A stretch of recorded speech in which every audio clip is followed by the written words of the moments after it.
Bismillah. Assalamualaikum warahmatullahi wabarakatuh.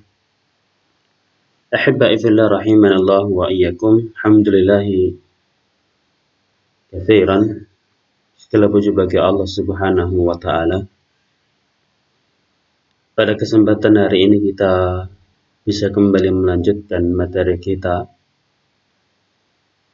Melanjutkan materi kaifa tata'amalu ma'allahi ta'ala. Bagaimana kalian atau kita bermuamalah, bersikap kepada Allah Subhanahu wa taala. Pada hari ini kita akan bahas satu sikap kita kepada Allah, yaitu idza takalamta ma'ahu. Jikalau kalian berbicara kepada Allah Subhanahu wa taala. Sudah kita bahas idza sataraka, tatkala Allah menutup aib kita. Sudah kita bahas idza ahabbaka, tatkala Allah mencintai kita. Idza lam yastajib lak, tatkala Allah belum atau tidak mengabulkan doa kita. Maka sekarang idza takalamta ma'ah, kalau kamu berbicara kepada Allah Subhanahu wa taala. Apa yang kita maksud di sini? Sebelumnya kita harus memahami bahwa alimallahu anna ibadahu yahtajuna. Allah Maha tahu bahwa seluruh hambanya itu yahtajun, membutuhkan. Allah membutuhkan. Allah tahu bahwa hambanya membutuhkan. Dan juga oleh karena itu wa man yashkuna ilaihi, barang siapa yang mengeluhkan, mengadukan kepada Allah ahzanahum, segala kesedihan dia, permasalahan yang dia hadapi yang membuat dia sedih, wahumumahum, dan mengadukan kepada Allah pula humum, kekhawatiran dia, kegalauan dia, permasalahan dia. Wa yatlubuna min, lalu meminta kepada Allah Subhanahu wa taala ihtiyajatihim, segala yang dia inginkan, segala kebutuhan dia besar maupun kecil. Maka fatahalahum, Allah pun membuka bagi mereka babahu, pintunya, pintu anugerahnya, pintu pemberiannya, pintu kedermawanannya. Allah tahu kita butuh, tatkala kita mengadukan kepada Allah, mengeluhkan kepada Allah, melaporkan kepada Allah segala kesedihan, kendala, permasalahan, kegalauan kita, maka Allah pun membukakan pintunya untuk kita. Bahkan laila nahar, dibuka malam dan siang. Tidak ada satupun waktu melainkan Allah membuka pintu rahmatnya, pintu anugerahnya yang siap Allah berikan kepada kita. Itulah janji Allah Subhanahu wa ta'ala. Kalau kita sudah memahami hal ini, maka wajibuna, apa kewajiban kita?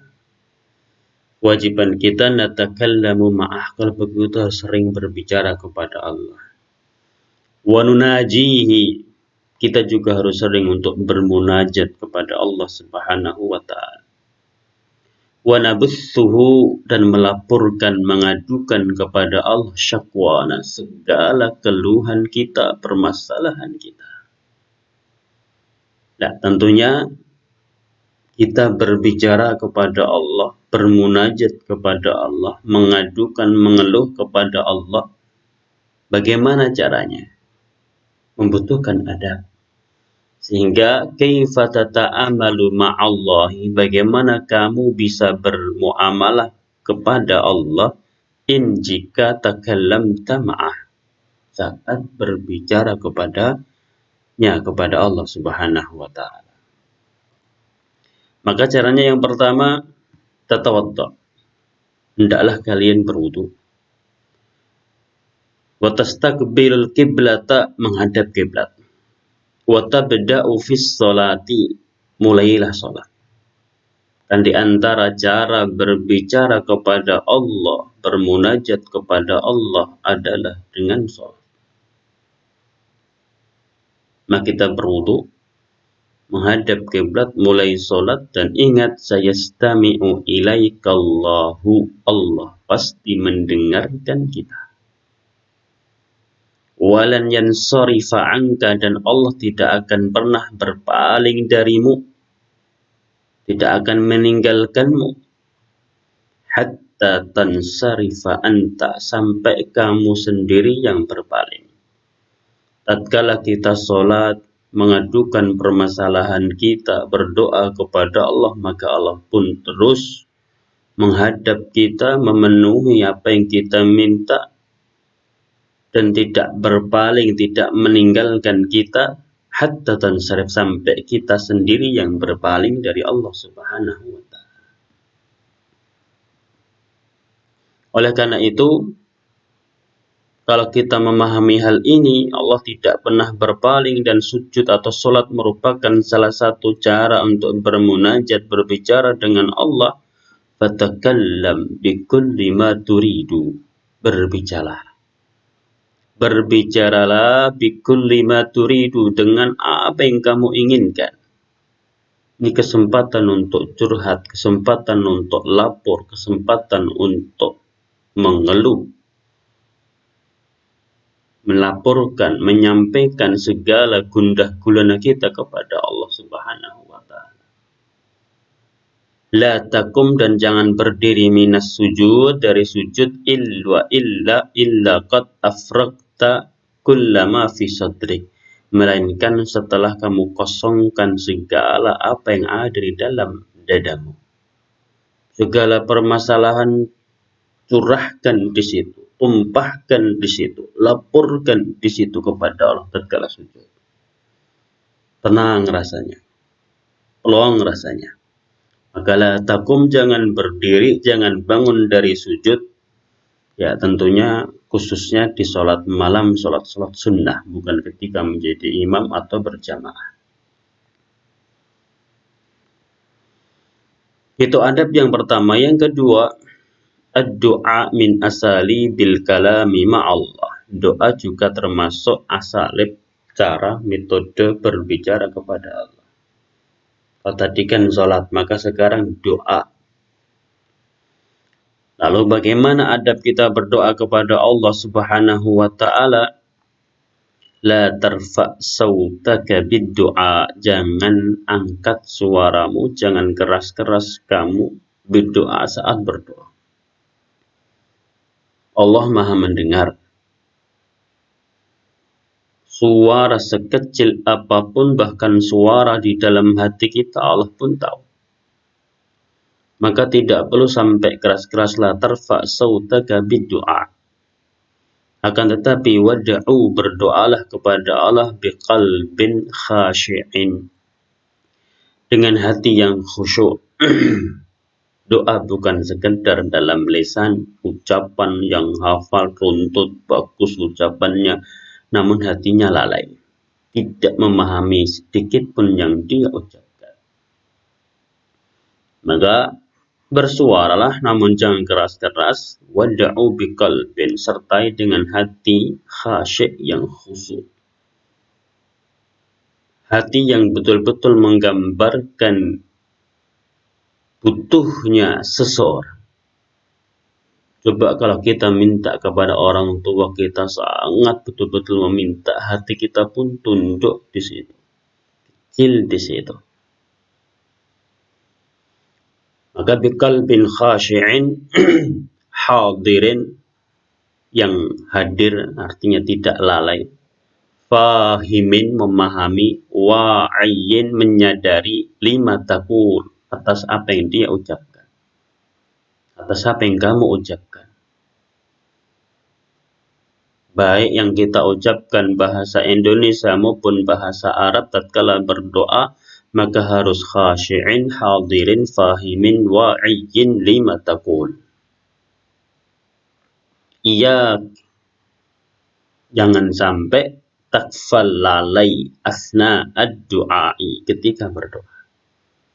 Lalai itu sekedar ucapan, hatinya terbang ke sana kemari memikirkan yang lain, tidak memikirkan masalah dia dan memikirkan Allah yang sedang di hadapan dia, yang siap memberikan bantuan kepada kita.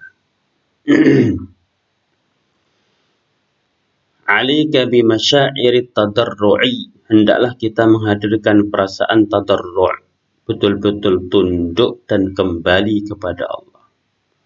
Tadarru' itu kembali kepada Allah, mengadu kepada Allah, merasa butuh kepada Allah. Wal khudu', tunduk, hina di hadapan Allah. Wal iftiqari, fakir, rasa butuh, rasa fakir, betul-betul kita membutuhkan bantuan Allah. Wal maskanah, dan juga kebutuhan miskin, rendah, kecil kita di hadapan Allah Subhanahu wa ta'ala. Itu semua yang harus kita lakukan tatkala berdoa, tatkala bermunajat kepada Allah Subhanahu wa ta'ala. Kita memahami Allah Subhanahu wa ta'ala berfirman, wa idza sa'alaka ibadi anni fa inni qarib. Jikalau hambaku bertanya kepadamu tentangku, maka jawablah fa inni qarib, sesungguhnya saya dekat. Ujibu da'watad da'i, aku pasti mengabulkan seruan doa setiap orang yang da'i berdoa. Idza da'an, apabila berdoa kepadaku.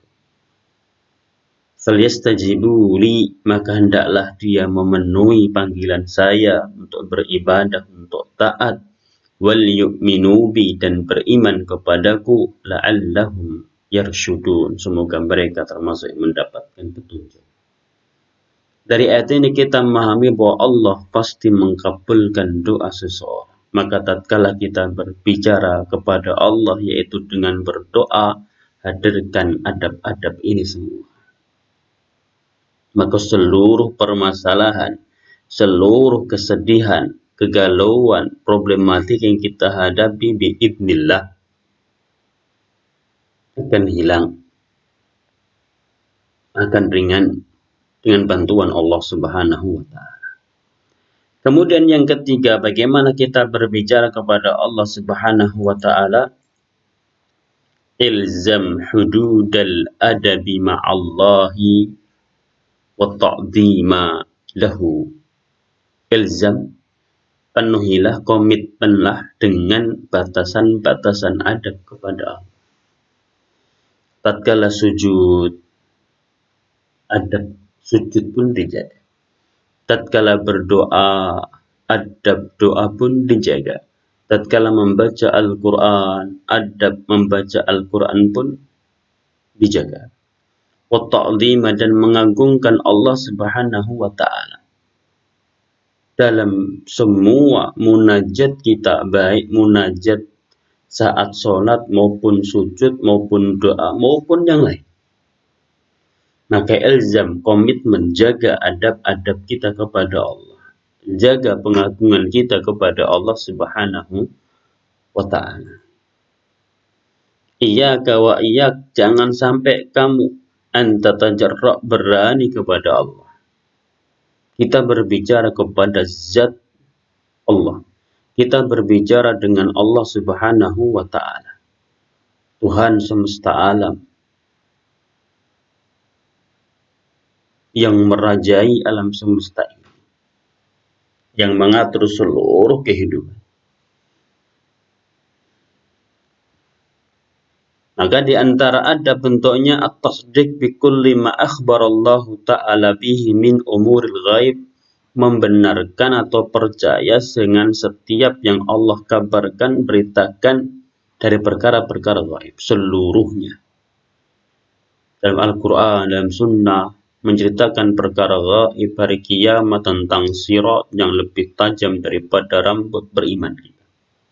Hari pembalasan, beriman. Adanya azab kubur, beriman.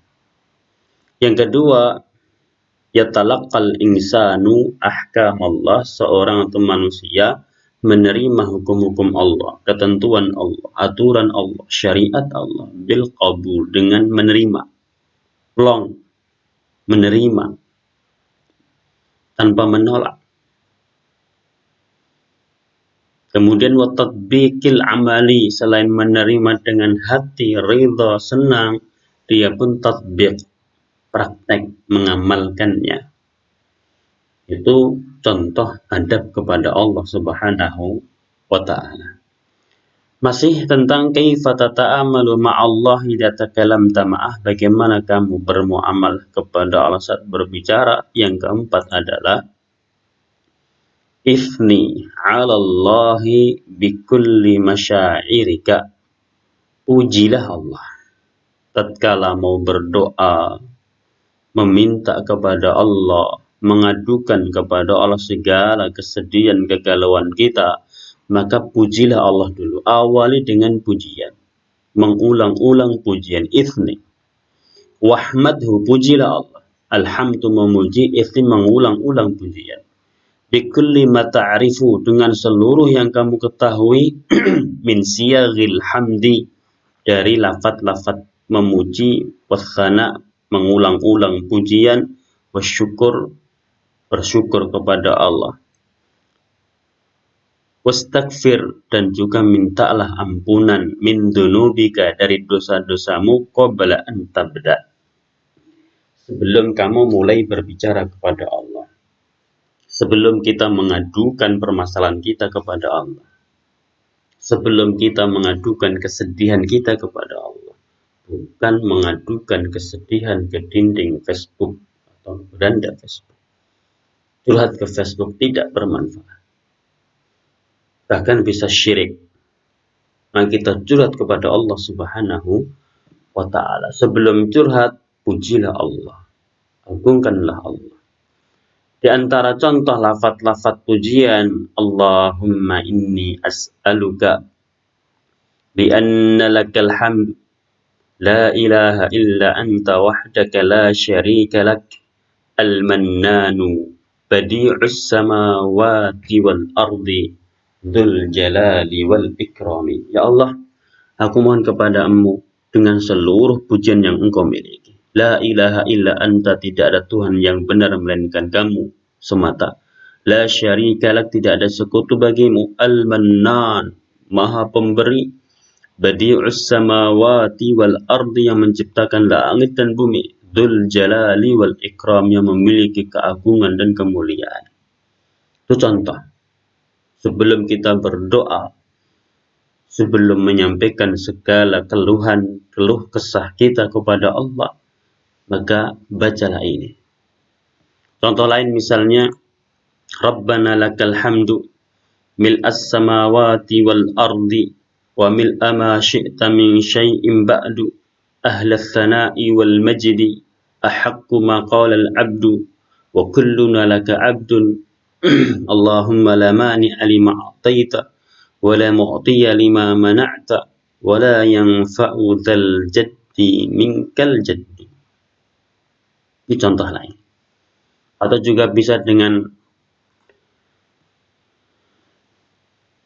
pujian yang lain seperti ini, Allahumma rabbana lakal hamdu anta qayyimus samawati wal ardi wa man fihinna, wa lakal hamdu anta rabbus samawati wal ardi wa man fihinna, wa lakal hamdu anta nurus samawati wal ardi wa man fihinna, antal haqqu wa qawlukal haqqu wa wa'dukal haqqu wa liqa'ukal haqq. Ini semua contoh-contoh pujian, contoh-contoh memuji dan mengulang-ulang pujian sebelum kita menyampaikan segala keluh kesah kita, kesedihan kita, problematika kita kepada Allah Subhanahu wa ta'ala. Ikhwati fillah rahimani Allah wa iyyakum, demikian materi kita pada hari ini. Intinya adalah bagaimana adab kita kepada Allah idza tatkala kamu berbicara. Ingat, berbicara kepada Allah dengan sholat, sujud maupun doa dan itu semua membutuhkan adab-adab yang tadi telah saya sampaikan. Wallahu ta'ala alam bisawab, wa sallallahu wasallam ala Muhammad, wa akhiru kalami alhamdulillahi rabbil alamin. Wassalamu alaikum warahmatullahi wabarakatuh.